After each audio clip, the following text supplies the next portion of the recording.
We are back with you live once again on another Johnny Torch live broadcast.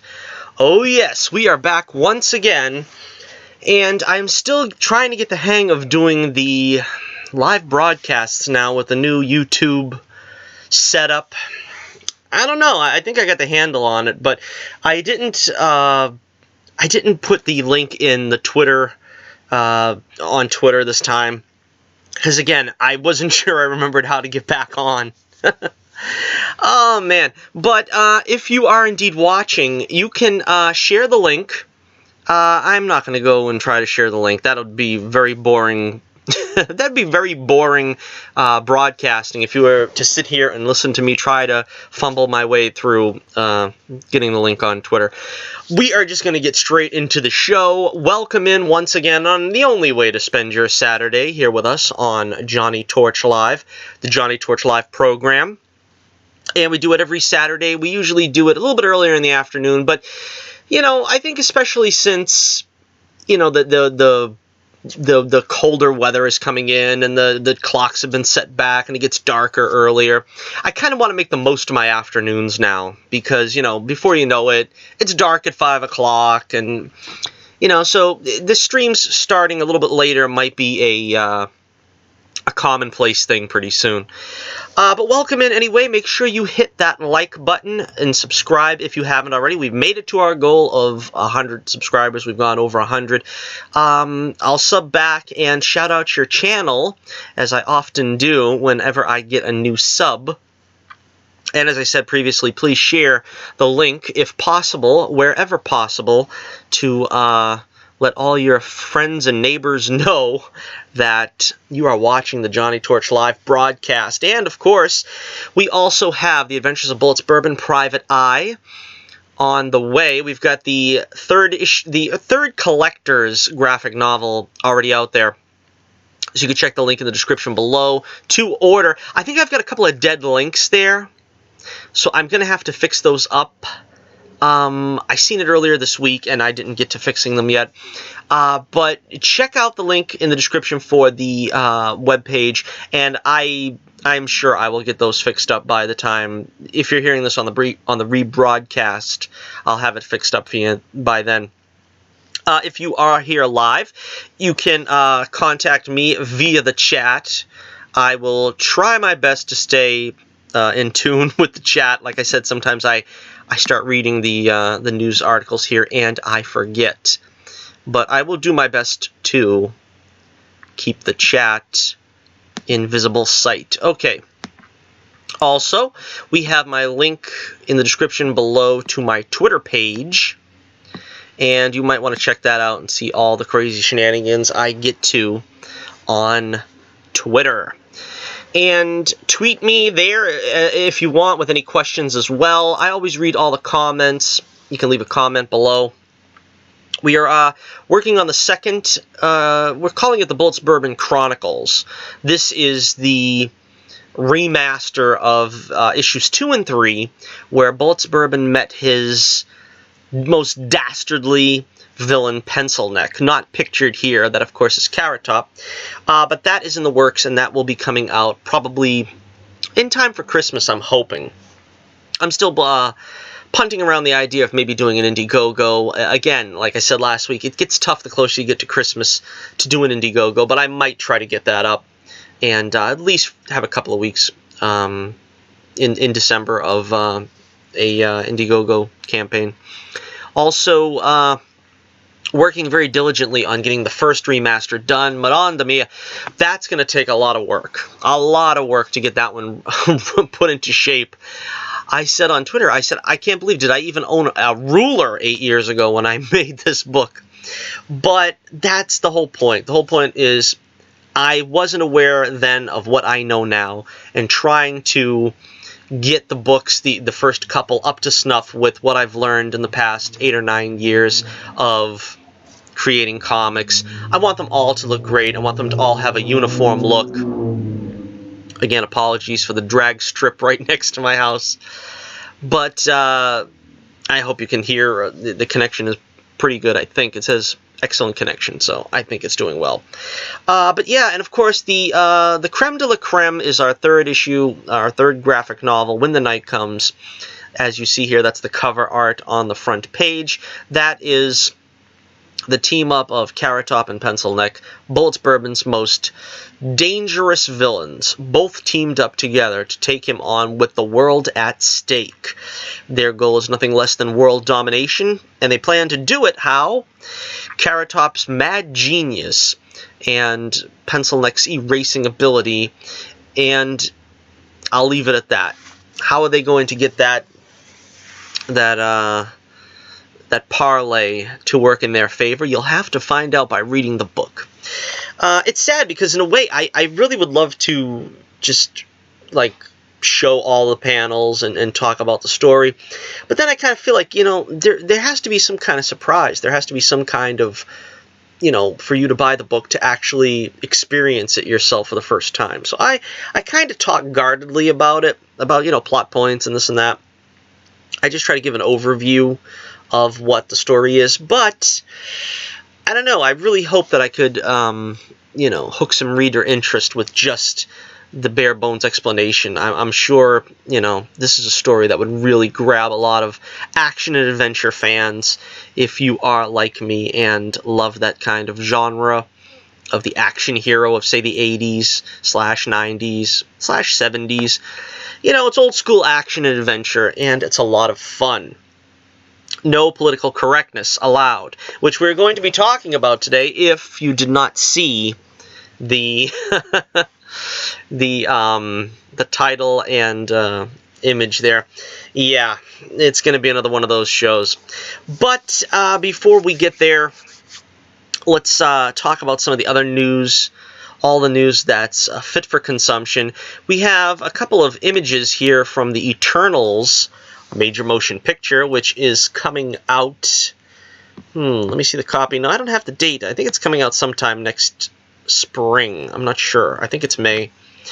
But this is, of course, Angelina Jolie as Thena. And it looks like, I don't know, what are they in? Some kind of rocky snow glacier or something? I'm not sure exactly. But, let's see, Cersei, also there in the right picture, played by Gemma Chan, and Phastos, played by Brian Tyree Henry. And let's see, these are thanks to Mail Online. Mail Online. Set photos of, yeah, the Eternals. Again, I'm not really too big on this movie. I don't know too much about this comic book series. But, you know, it's MCU, it's Marvel. I guess it's going to have some kind of part to play in Phase 4 going forward, so it might be worth a look for that reason alone. I don't know. Let me know if you're interested in the Eternals, and if you have a working knowledge of Eternals and what that storyline is all about. Not a whole lot to talk about here today, so if this is a shorter, briefer broadcast, we did a broadcast on Wednesday, so I refer you to check out that one. But, yeah, we talked a lot already this week, and there isn't much more to talk about. This is something that caught my attention, and I got really excited about this. I very rarely get excited about upcoming animated movies. And I kind of like the looks of the Addams Family. I didn't go see it, and I probably won't go see it, but I mean, I'd like to check that out maybe on Blu-ray or on some streaming service sometime. But I just found out they're going to have a trailer next week for the new Scooby Doo 3D animated movie, and this just looks awesome. Now, I gotta tell you, I'm a longtime Scooby Doo fan. That was one of my favorite cartoons when I was a kid. One of the first memories I have of watching cartoons was Scooby Doo. So Scooby Doo holds a strong place in my heart. And seeing how that, it looks like because I'm not a fan of 3D animation. I've said this before. I mean, you can do it well, and when you do it well, it's good. I think, for instance, Clone Wars and stuff like that, the aforementioned Addams Family movie, they look like they're done pretty well. they don't look like they're just sort of slapping a PlayStation, a PlayStation 1 image up there and, goofing around with it. This looks like they put some effort into it. It's detailed. Scooby Doo looks great. Shaggy looks great. And let's see the copy here. Fandango has just shared a first look at Warner Brothers' upcoming animated adventure, Scoob, which will tell the fun-filled origin story of the mystery-loving Great Dane Scooby Doo and how he and his four best friends, Shaggy, Daphne, Velma, and Fred, formed the Mystery Inc. gang. So that's pretty cool because I don't think they've ever told that story before anywhere. I think even when they did the live-action movies, which, well, the first one was very bad. The second one was okay. If I remember correctly, I liked the second one. It played up a lot more with the nostalgia of the original cartoon series. But this one looks, very good. It looks like it has an interesting story, if we're going to hear about that. I mean, I didn't think there was much of a story to tell. I always figured these guys, just met in high school, and, they kind of took their love of the wacky tobacco. No, I don't understand why a lot of people say that. I think they just want to project that onto the Scooby Doo crew. But their love of mystery and, the supernatural, so to speak. And from the looks of it, we're going to get a look at, the origin of Scooby Doo and how he and Shaggy first met. Of course, there was a cartoon, a pup named Scooby Doo, which I also liked as a kid, as a little bit of a little older kid. That wasn't bad either. It kind of also portrayed the gang as having known each other from childhood. So I'm guessing maybe that's also what they're going to go for here, since we're seeing, like in this image, of Scooby and Shaggy being very young, quite young here. Let me go back to the story. With the first trailer set to launch on Monday, it's only a matter of time before we see and learn a whole lot more about what to expect. But for now, Fandango has provided a brief description of what kind of trouble the gang will be getting into next. We'll see Scooby and Shaggy meet, join the intrepid young detectives Fred, Velma, and Daphne in forming Mystery Inc., and close hundreds of cases, sharing previously untold adventures along the way. Then they must foil a diabolical plot revolving around a ghost dog known as Cerebus, discovering Scooby's secret legacy and their own epic destiny along the way. Again, this sounds very exciting, especially since I think Scooby Doo is probably the only property that Hanna-Barbera has now that has survived. That's kind of sad because, I don't want to say I'm the Hanna-Barbera generation, because I think I grew up, like, right after the Hanna-Barbera generation. Because that Hanna-Barbera generation was the 60s. And so by the late 70s, early 80s, we still had a lot of Scooby-Doo, Flintstones, Jetsons, all that stuff still, making a big impact in reruns. And particularly all three of those, they ended up making like sequel series and so forth. I mean, I think Scooby-Doo ran to this day about 18 different versions of that show. And Flintstones, they had Pebbles and Bam Bam get older. Jetsons, they really didn't change anything, but they I think they sort of just did new episodes in the early 90s, I think it was. So it's exciting to me that they're keeping the Hanna-Barbera stuff alive.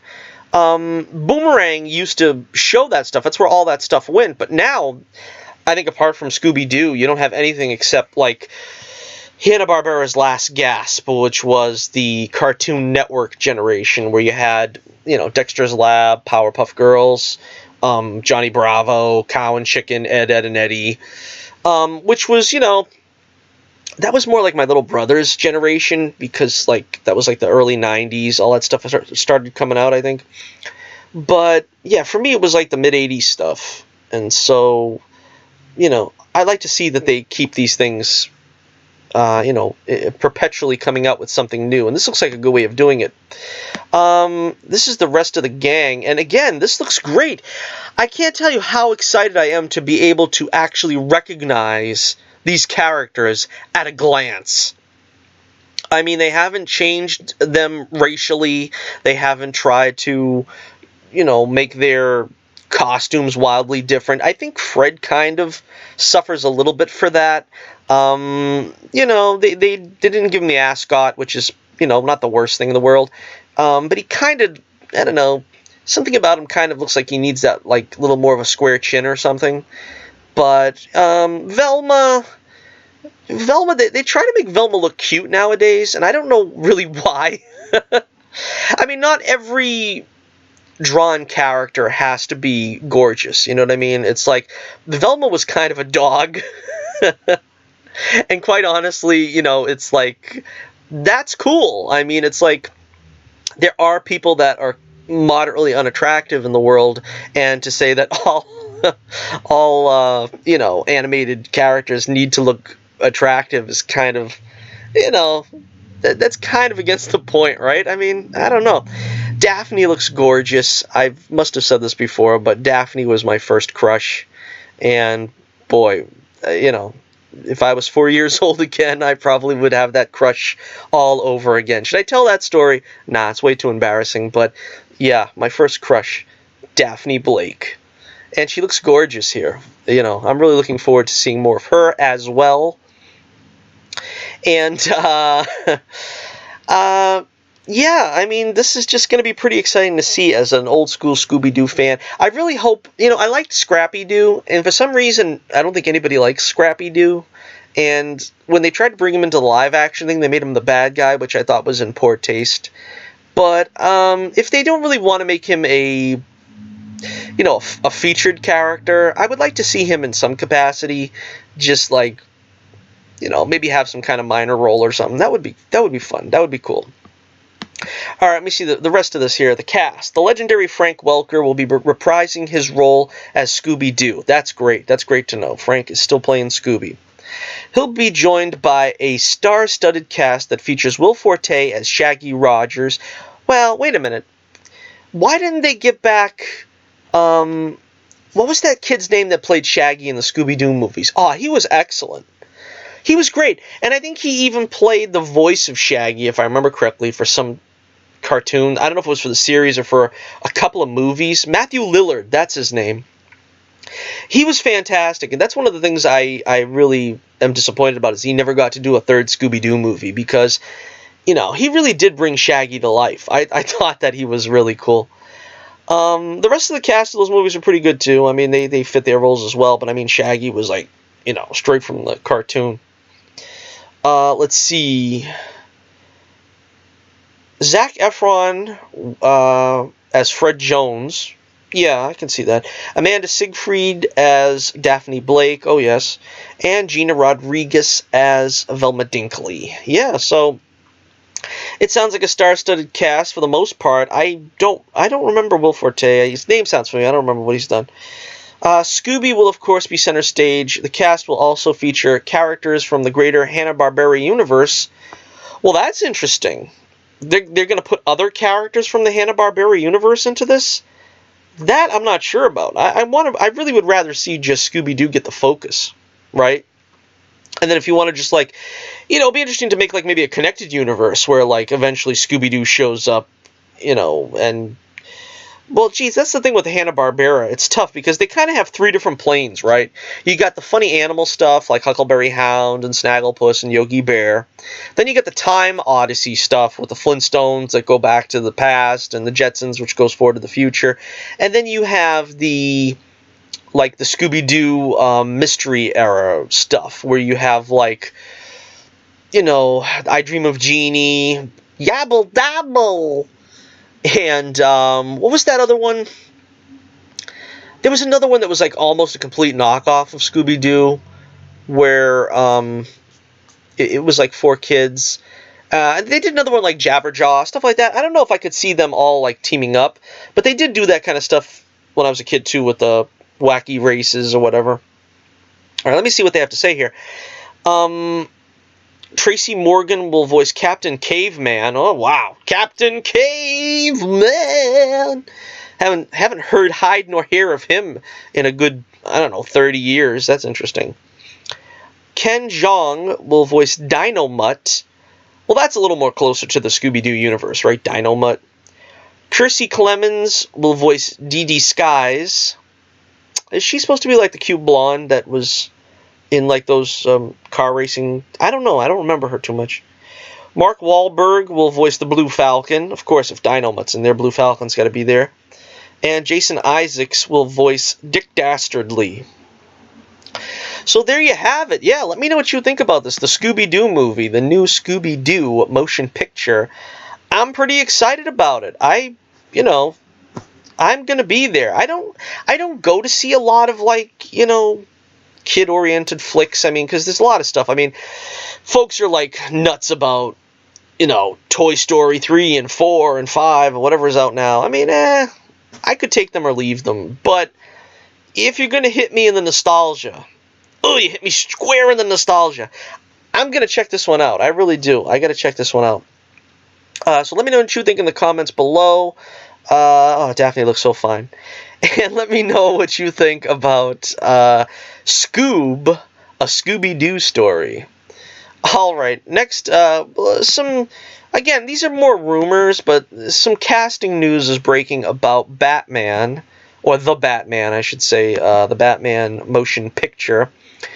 We have, let's see, Andy Serkis has been, allegedly anyway, like I said, I don't know if this is a done deal, but in talks to portray Alfred Pennyworth, the erstwhile staunch father figure / manservant of Bruce Wayne, aka Batman. And let me take a look at the copy here. According to a new report from The Wrap, Golden Glove nominee Andy Serkis has joined the cast of Matt Reeves' The Batman in a key role, playing loyal butler Alfred Pennyworth. So, yeah, a lot of people are taking this kind of with a raised eyebrow, me included, only because I think, and I've said this before, I love Andy Serkis. I think he's a great actor. I think there's so much more to him than just the motion capture stuff. I mean, everybody thinks, of course, of him as Gollum and Caesar and all that stuff, and he's great at that stuff. But he's great on his own. I mean, he's great of his own accord. But I think he would probably be better as the Penguin. I think this is sort of a thankless role that, well, I don't want to say is beneath him, but I mean, I think we could probably get somebody just as capable. To be honest with you, I've been saying I would like to see Timothy Dalton as Alfred. The only thing that is problematic about that is I've always seen Alfred as sort of the grandfatherly type, and Timothy Dalton is like really a man's man, you know what I mean? And they kind of nowadays, though, they've kind of given Alfred this backstory where he's MI6 or something, and they try to make him more of a soldier that kind of can impart some lessons to Bruce and stuff. I don't particularly see him like that. I see him more as the, he's the grandfather. He's the one, like, if Bruce, breaks his arm or something, he's like, oh, what are you doing? I told you so. Don't do that. You know what I mean? That's kind of what I see. I don't really see him as, like, the guy that's like, when you go out there, lead with your left. Well, I don't know. All right, so let me know what you think about Andy Serkis, the great Andy Serkis, playing Alfred Pennyworth. Of course, we also have rumors in the Batman category is that the aforementioned Penguin role is going to go to none other than Colin Farrell. Colin Farrell, another great actor that I think is underrated that hasn't gotten a good part. He was in Daredevil as Bullseye. So he's been in the superhero genre before, and I really liked him in that role. And I wanted to see him get another role like that. I suggested him before Far From Home came out. I suggested him for Mysterio. I thought that was a pretty good role for him. Penguin, I don't see it. I mean, he's a good enough actor where, yeah, okay, I guess. But he is not the type. I think of the Penguin, like I said, I think Andy Serkis probably play a very good Penguin, but I honestly think of like Bob Hoskins, you know, with the Penguin, a Bob Hoskins type. Obviously, Danny DeVito. He already got his shot at it, though, unfortunately. Hoskins, unfortunately, no longer with us. But an actor sort of in that caliber, with that kind of talent, but also resembling the character, you know, physically. Being sort of, you know, let's be honest, being sort on the plump side and and being sort of, you know, kind of just diminutive, not too tall. All right, let's see. Deadline reports that none other than Colin Farrell is currently in negotiations to round out the Batman's trio of villains as Oswald, Chesterfield, Cobblepot. Nobody ever says Chesterfield. I always throw the Chesterfield in there. It doesn't seem right to not say that Chesterfield. I don't know why, but it doesn't to me. Farrell, who of course previously played Marvel Comics villain Bullseye in the Daredevil movie, is certainly an unconventional choice to play the diminutive, rotund Batman baddie, but he has proven to be a versatile actor over the years. It'll be interesting to see if he gains weight for the role or delivers a completely new take on the character. I'm going to guess it's going to be the latter. I think they're probably going to go with, what's that guy's name? Robin Lord Taylor. I think they're going to go with his take because he was a very skinny Penguin, and nobody seemed to complain except like me, a purist like me, would complain and say, when is he going to start gaining the weight? I think they're going to try to play him, though, more as just the suave gangster type and not really play up the, you know, all the tropes that I really want to see, such as the umbrella, the top hat, the monocle. They're probably just going to play up him being some kind of gang lord. We'll have to wait and see, I suppose. The pair join a cast headlined by Robert Pattinson, who will suit up as the Dark Knight, and will also feature Zoe Kravitz as Selina Kyle Catwoman. Check out our video a couple of weeks ago for my rant on that one. Paul Dano as Edward Nashton, a.k.a. the Riddler, and Jeffrey Wright as Commissioner Gordon. As for who fans should expect to hear about next, Variety's Justin Kroll notes that Harvey Dent is the next major role expected to be cast, and that someone from the cast of HBO's Succession had initially been approached. In a tweet, he says, a certain member of the Roy family was asked to play the Dent role, but they ended up passing. That's interesting. I have no idea what Succession is. I don't have HBO, and I probably wouldn't watch it if I did. I don't know. It sounds to me like it's one of those Downtown Abbey type things. I don't know. Matt Reeves is directing from a screenplay he co-wrote with Matt Tomlin. Production is expected to commence at the end of 2019 or early 2020. The Batman hits theaters June 25th, 2021. Isn't that close to when the original Batman movie came out? Well, the Batman 89, I guess what we should call it, not to get confused with the 60s Batman movie. Yeah, it was like at the end of June, I think, and, you know, that's kind of a little bit of nostalgia there. But, again, I don't know. I'm probably going to pass on this one. I'm kind of disgusted with the way they're casting this movie, quite honestly. I was willing to give Pattinson a pass, but I don't know. Most of the rest of the cast here, I mean, like I said, Andy Serkis is, you know, going to be serviceable. He's going to play that part well no matter what. But apart from that, I don't know. Let me know what you think in the comments below, and we will continue on here with our final story of the evening.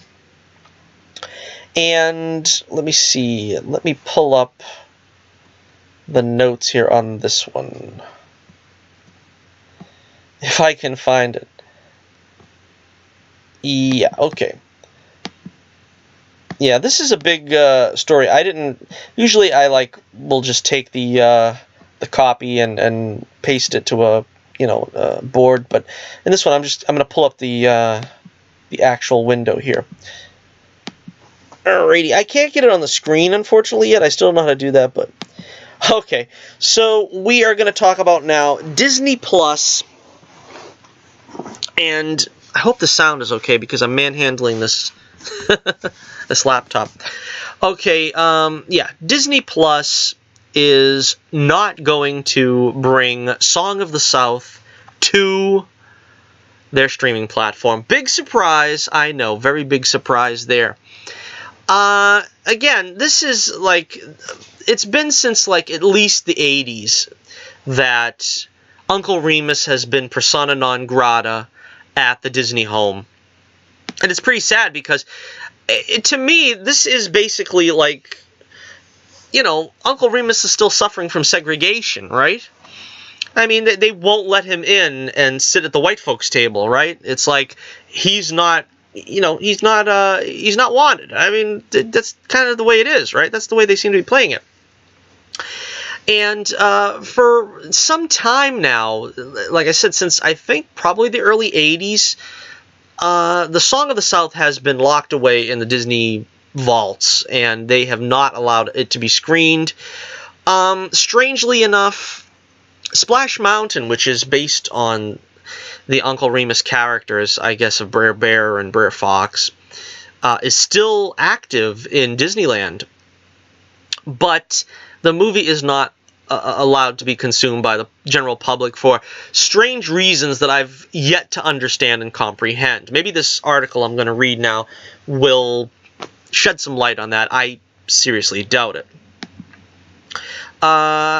Now, before we go any further and read the actual copy, I do want to say that I have sat and watched Song of the South. I actually got to see this movie because, nothing is completely gone on the internet. I found it when somebody stuck it up somewhere and I watched it. And in total honesty, I have to say that it is the most benign and unharmful movie you're ever likely to see. It's also pretty boring. The only things that were really exciting was the Uncle Remus stories, the cartoons, the Brer Rabbit and Brer Bear and Brer Fox, and how he outwits these sort of devious but stupid animal characters. Now, some of that, the Brer Rabbit cartoons, I think you might be able to still find somewhere, but you generally can't find Song of the South. Again, there is nothing really blatantly racist about it, so I really don't understand where the problem comes from. If anything, it seems to be, at least what I think Walt Disney was going for with this movie was race relations. Of course, this movie came out in the 40s, I think in the early 40s, and, not a great time for race relations, but I think Walt Disney was sort of trying to put a good stamp, on race relations and say, look, there's white kids playing with black kids in this film. There's Uncle Remus, who is, basically revered by the lead white kid in this film as being sort of his, mentor, so to speak. And Uncle Remus is never really treated with anything less than dignity. From what I remember, I think the only major point of contention that anyone had with him was the little kid's mother, the little boy's mother, I think, sort of didn't want Uncle Remus telling him these fanciful stories anymore because I guess it made him, a little too brave and wild and whatever. And so, Uncle Remus sort of decides, yeah, maybe I better just pick up and leave town instead of just trying to confront the kid and say, look, I can't tell you these stories anymore. So, I mean, it's kind of just, your average period piece of, and again, contrary to popular belief, Uncle Remus is not a slave. I mean, he voluntarily picks up and is going to move. Again, it's been several years since I've seen the film. I don't know where he was moving to, but he decides to move rather than continue to have to turn away the little boy. From telling him these stories. So Uncle Remus is not a slave. It is not a, sort of cheerful reinterpretation of what it was like to be a slave. This is supposed to be what happened after the Civil War, after slavery was, over. So it's very difficult to understand what people have a problem with this. Again, this is from my point of view, having watched the film, and like I said, it's a pretty benign period piece. I mean, I don't think you necessarily would have to seek it out like there's something so great about it that you would need to see. But again, the problem is SJWs wanting to squash history, wanting to completely quell anything that they dislike and that they don't want to be reminded of. Sadly, history doesn't care about your fifis. You know what I mean? I mean, these things did happen. And like I said, while this movie is not... It's a Disney movie. This movie is not trying to be 12 Years a Slave, let's remember. You know, this is basically just a gentle 40s style family picture about, you know, like I said, you know, good race relations at a time when probably it wasn't, you know, a rampant reality for many people. All right, so let me read this copy and see what they say about this. I'm taking the story from InsideTheMagic.com. All right, let's see. In a recent report, CNBC confirmed that Song of the South, the controversial post-credits blooper scene from Toy Story 2, and the Jim Crow scene from Dumbo won't be available for streaming on Disney+. Not on launch day, not next week, and not ever. We'll get to the Disney, Dumbo story in just a second, but right now I want to focus on Song of the South. Song of the South is a well-known Disney film, but not for good reasons. The movie introduced the song Zippity Doo Dah and inspired the popular Splash Mountain attraction at Disney theme parks. But Song of the South has never been released on home video in the U.S. For this reason, Disney has made the decision not to include it on the Disney Plus lineup of available titles. CNBC reports the film has been the subject of controversy since its 1946 release. 1946. I find it hard to believe that this was controversial back then. I honestly don't know what would have made it controversial then. I mean, like I said, it was a product of its time. If you want to point to Uncle Remus as being controversial, you might just as well point to Hattie McDaniel in Gone with the Wind. And there in Gone with the Wind, Hattie McDaniel was legitimately a slave in that movie. Anyway, let me continue on here. Critics have described the film's portrayal of African Americans as racist and offensive. Again, as someone who's seen the movie, I didn't see that at all. I don't know what they're talking about. Perpetuating stereotypes and utilizing a black vernacular.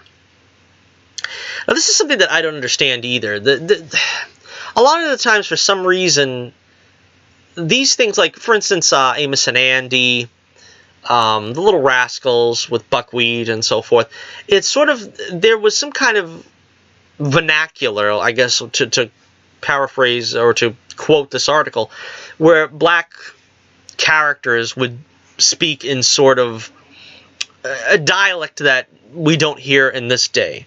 Now, I don't know how much of it is true, not ever living in the South or, of course, not being around back then. But I don't know if it's accurate. But again, this is not a reason to completely... I mean, you know, this kind of stuff had to come from somewhere. So to think that somehow white writers came up with this quote-unquote black vernacular, I don't buy it. I don't buy it. So maybe this black vernacular came from somewhere. But again, that doesn't give you the right to completely and totally, you know, stick these films in a vault, stick the Little Rascals in a vault, or the Amos and Andy TV show in a vault because you don't like the vernacular. Who's to say that the quote-unquote black vernacular of today isn't going to be found offensive by anybody some 30, 40, 50 years down the line in the future? That's where you have this slippery slope of just what is passable and what is not. Again, I maintain another thing. I've watched the Amos and Andy show. Now, again, to talk about Amos and Andy, it started on radio where it was actually white actors playing black characters, and that's kind of understandable to see, you know, a bit of it being a controversial subject. The TV show, however, was probably the first all-black cast for a television show, and to see that it's been, you know, relegated to the dustbin of history because what they spoke in a comical vernacular. Again, it doesn't do justice or right to the fact that, you know, Amos and Andy, in that case, that was the first black television series with a completely black cast. Same thing with Uncle Remus. He's not getting, the actor, I can't remember his name, but he's not getting credit for the you know, I don't want to make too much of it, but he launched basically an entire attraction at Disney World. I mean, everybody knows Zippity Doo-Dah. Everybody knows Uncle Remus. And the cartoons, the characters there are not, you know, wildly offensive either. I mean, again, this was probably the first time that, you know, the cartoon characters were sort of given a black, you know, characterization. And it's not, you know, stereotypical as much as these people are trying to make it out to be. Let's see. Song of the South was also criticized for seemingly glorifying the plantation system of the post-Civil War South. Because of this, Disney has never released the movie on any home video format in the U.S. Oh, okay. You can sell it elsewhere, but not in the U.S. Well, as long as you don't sell it in the U.S., I guess it's okay to sell it, right? Make money everywhere else except the U.S. But just to touch on this for a minute here, glorifying the plantation system. Again, this is one of those things that, you know, it drives me batty, but it's like you're never supposed to see a happy black person in the 1800s in any of these movies. I mean, it tells you right here that slavery is over. I mean, it's not giving a positive spin on slavery. It's the post-Civil War. So it's like, I don't understand really what they wanted. Did they want to show black people in misery or something? Is that the reason why this is unacceptable, this movie? I don't understand it. You know what I mean? It's like, that was not what they were trying to accomplish here. This movie was, you know, supposed to be a family-friendly picture. It wasn't supposed to be Roots. You know what I mean? It was supposed to be a Disney period piece. Okay, so yeah, before we wrap it up here about talking about Song of the South, and again, let me know what you think about the if you're interested in seeing it, for one thing, because for me the bottom line is censorship. I hate censorship. I don't believe that anyone or anything is served by trying to pretend that history didn't happen. And like I said, you're not really missing a whole lot if you don't see Song of the South. But why is that up to the Disney company? Why shouldn't that be up to you? If you have a problem with Song of the South, don't watch it. Don't tell me I can't watch it. Don't tell him he can't watch it. Don't tell her she can't watch it. Just understand that it's a period piece, and it's part of our history. It's a part of Americana. You know what I mean? There's nothing you can do about it. It's something that happened. And it's better that we have the conversation about it, that it happened, than try to pretend it never happened. Let's take a look now at the, before I go any further, with the Dumbo controversy here. Now, according to this story, it's been confirmed once again that Disney will be sanitizing its content beyond just excluding films from the lineup of Disney Plus titles. The quote-unquote Jim Crow scene from the original animated Dumbo film will be edited out of the film on Disney Plus due to quote-unquote racial insensitivity. This means that the Jim Crow characters will be removed from the film, as they are quote-unquote racist caricatures, and the When I See an Elephant Fly song won't be available for viewing either. Dumbo already has a pretty short runtime, and this will remove 3 minutes from the film. So again, this is another. Now, first of all, I want to make mention of this. The character is supposedly called Jim Crow. Now, you know, everybody knows what Jim Crow is, and the Jim Crow laws, and so on and so forth. Now, this character is not called Jim Crow in the movie proper. So honestly, if you know, if we didn't have the internet and I didn't hear this like 2 or 3 years ago, I would have never known. I mean, I'd gone like 30 years without ever knowing that this character was supposedly called Jim Crow. Again, there is not really anything controversial about this scene. Certainly nothing that, unless you want to read into it. I mean, for example, these guys are basically the reason why Dumbo, you know, gets the magic feather. This is the the smarts, so to speak, of quote-unquote Jim, if that is what we're going to call him, is the one that helps Dumbo to actually achieve, giving him this moral boost that he needed to be able to fly. And, they're just portrayed basically as any other... I always took them as like maybe a group of teenagers or something that's sort of, making fun of, people that they're seeing and just making some light humor of them. But apart from that, they're pretty harmless, right? I don't really understand why this would be a problematic issue. Again, I don't understand what the stereotype is supposed to mean in this case, other than, obviously they're trying to tie them to, like, Jim Crow, which, again, apart from a name that they never use, it really doesn't even come up in this, in the movie. Now, Disney has been doing things like this. Like we heard a couple of weeks ago, they weren't going to put the Siamese cat song in the new Lady and the Tramp movie. I don't like that, but the fact is, it's one thing to not add the song to a new production. It's quite another thing to try to take it out of something that already exists. We should not be trying to quote-unquote sanitize movies that already exist because it doesn't agree with your 21st century, social politics or whatever.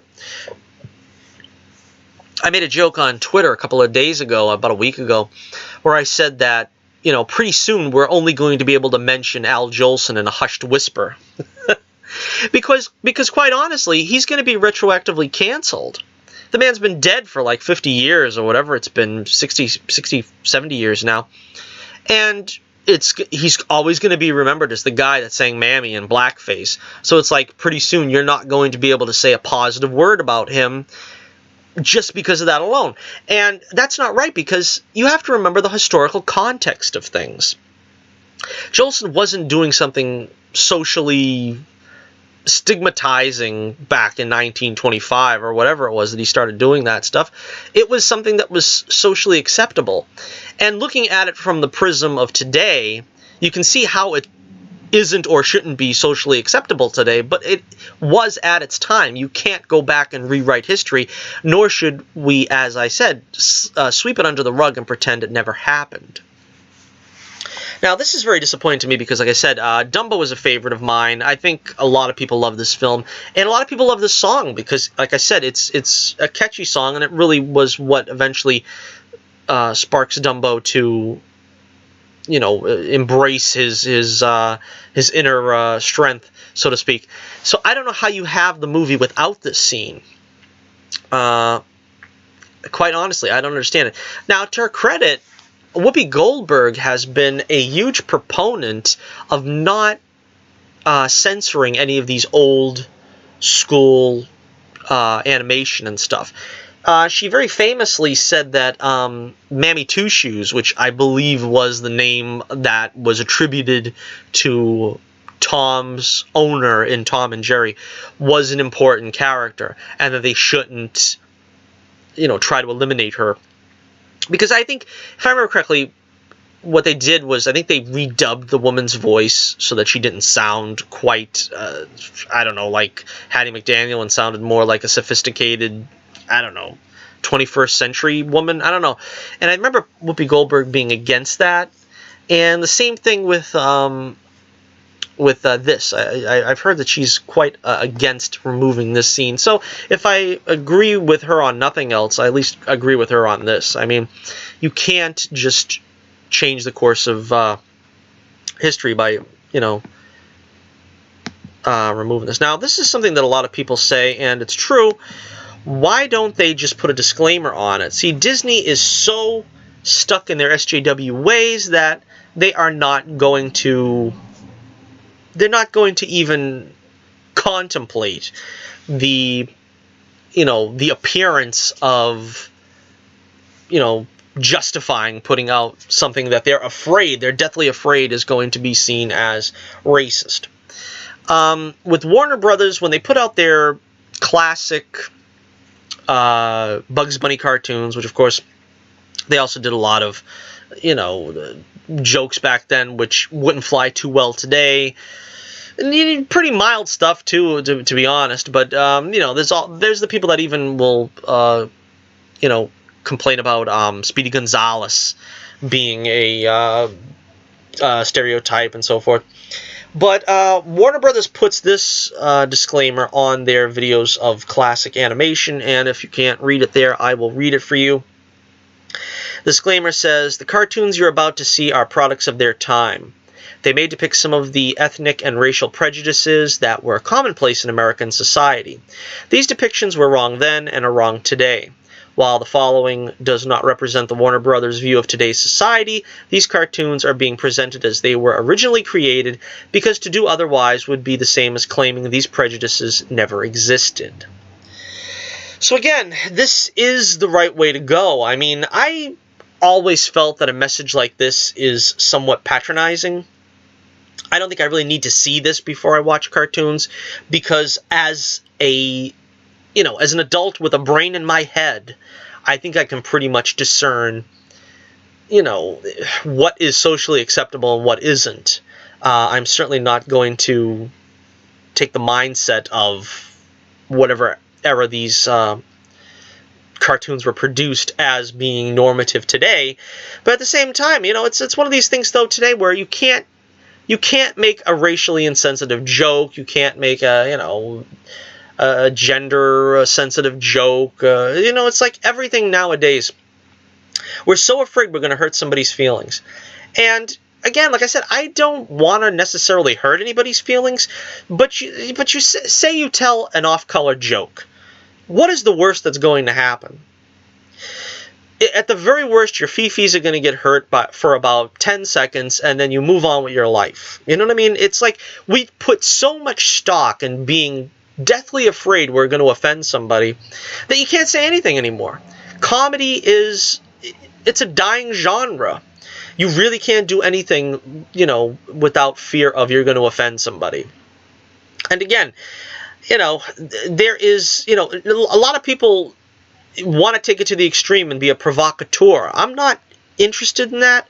I don't want to see, you know, people obviously trying to get a rise out of somebody, but you know, we've got so much comedy that was made even 20 years ago that would not fly today in this SJW climate. And it shouldn't be that way. It honestly shouldn't.